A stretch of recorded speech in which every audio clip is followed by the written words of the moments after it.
Yo, what's going on? It's your boy King J. We have another HitBox video, but it's not going to be done by me. It's going to be done by King J, team member, ImortalXSoul.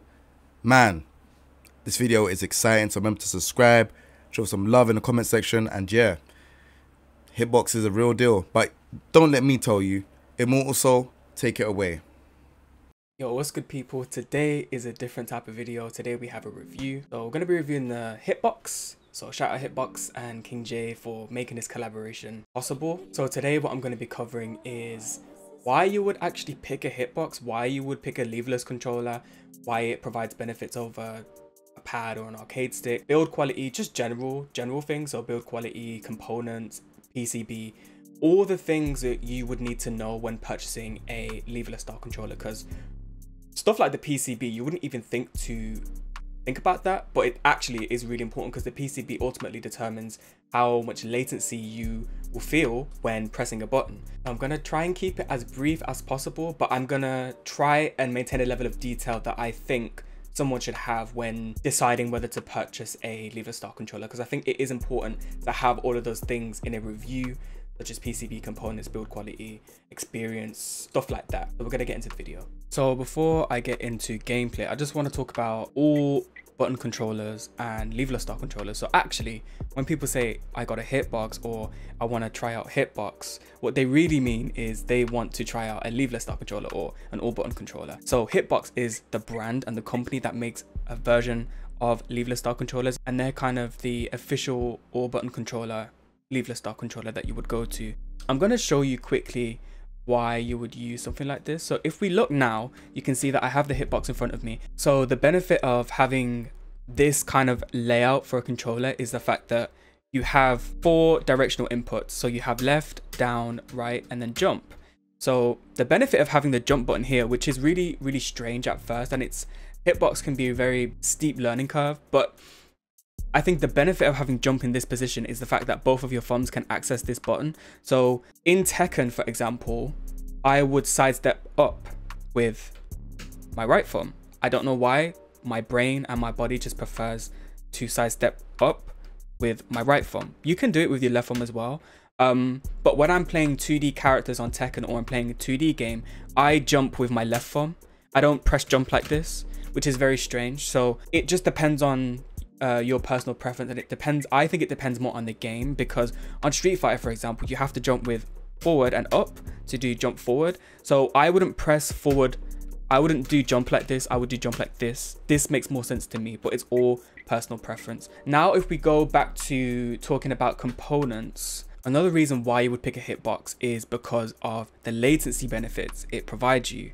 Now this is one of the biggest things that's overlooked with all button controllers. They just think, okay, all of my directions are buttons, my tag buttons are kind of arcade stick style, so that fits the purpose of the controller, right? But actually the brain of the controller, I know it sounds very strange to say, but the brain of the controller is called a PCB, and that's what sends your button inputs to the PC. So it sends from this button click, sends it to the PCB recognizes the button input from the wiring, then it sends it to the system you're playing on, so PC or console, and then the attack will come out on screen. There will be a time in which you press and you see the button you pressed come out on screen. So for example, if I'm playing Street Fighter 6 and I press a jab, there's going to be some delay, some type of delay.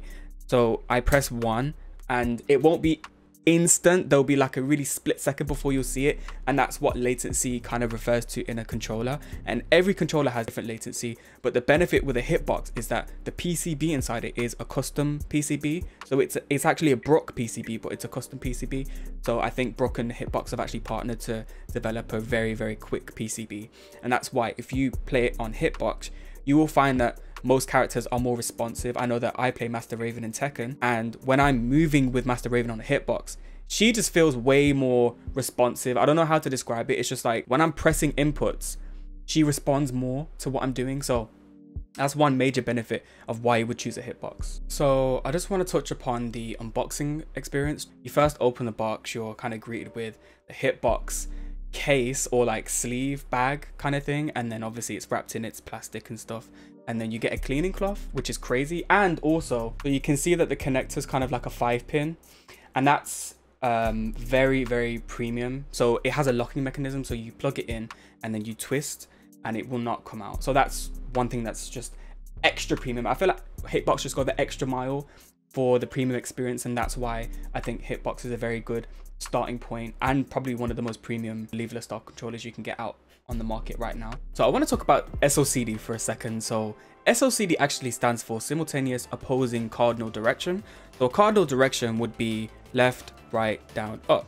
So what SOCD is trying to say is if you hold two opposing cardinal directions, so if I'm holding left and right, it's going to result in neutral, which is very, very important for how this input system works around certain games. So I'm going to show you what I mean by that. I'm going to show you normal backdash first. Back, back. Back, back. And to cancel backdashes in Tekken, you have to press down or down back. So that's a down back cancel, backdash, down back. But you can see that's very slow and people don't really do it like that. So, and there's shortcuts. So this is where SOCD would come into play. So first of all, you can backdash by pressing back.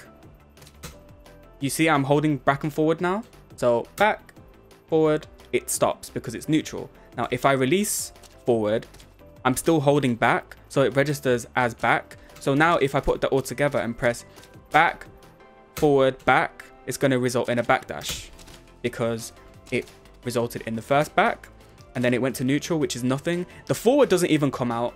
At this point, the forward doesn't come out because I'm still holding back. So as far as the PCB is concerned, it's recognizing neutral. So I'm pressing back, neutral, back.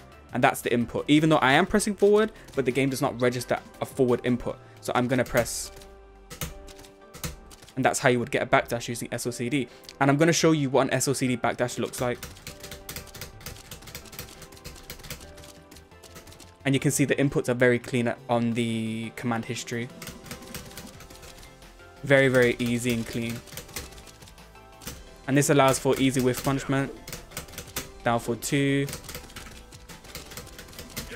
So movement becomes very easy on a game like Tekken, where movement is notoriously hard, especially for newcomers. I feel like playing on HitBox for newcomers will kind of make the movement learning curve way easier. So I want to show you another benefit of HitBox, and this is actually wave dashing with characters that typically do not have a wave dash and they only have crouch dash. So crouch dash, you would press down, down, forward, forward,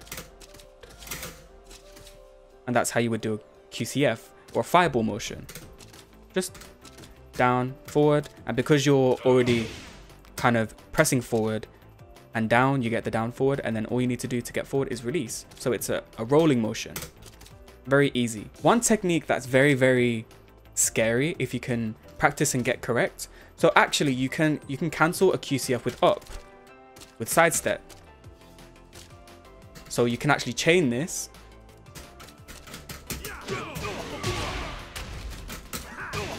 Typically what I like to do with Paul is wave dash, hop kick, or wave dash up back 2, because it's a counter hit launcher. So Paul in particular would be very, very scary because you can dash in and out of space with SOCD movement and wave dash.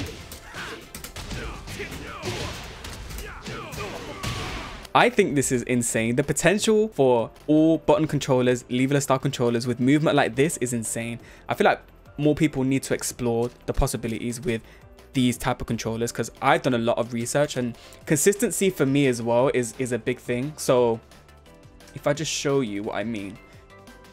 So I think button consistency, because the issue with pad is the fact that the movement is determined by a rubber pad on a controller, and rubber is prone to wear and tear, whereas a button can just be replaced. If a button breaks, buttons pretty much feel the same through the whole lifespan. There will become a point where you need to replace a button, but it's very simple, and HitBox makes it very easy because you can just screw off the back. It just has 6 screws, take the back plate off, pop the button out, pop the button back in, and then Bob's your own call. You can plug and play. A few things to take away from this video is the consistency of components, so that the buttons, so they're going to feel the same if you repair them and you slot a new one in, they're going to feel the same. Latency. So keep in mind that the PCB is the brain of the controller. The latency, you're going to feel the latency difference from a pad switching to HitBox. You're immediately going to feel the latency benefits of using a HitBox, especially because it's a custom PCB with Brook. SOCD. simultaneous opposing cardinal directions. It's going to provide you with benefits in game, especially with movement and very weird inputs with 2D and stuff. But I'm going to kind of go into that more in another video with 2D inputs and then 3D inputs. You'll be able to see kind of the differences between games and the benefits. But that was my review. Hope you enjoyed. Peace.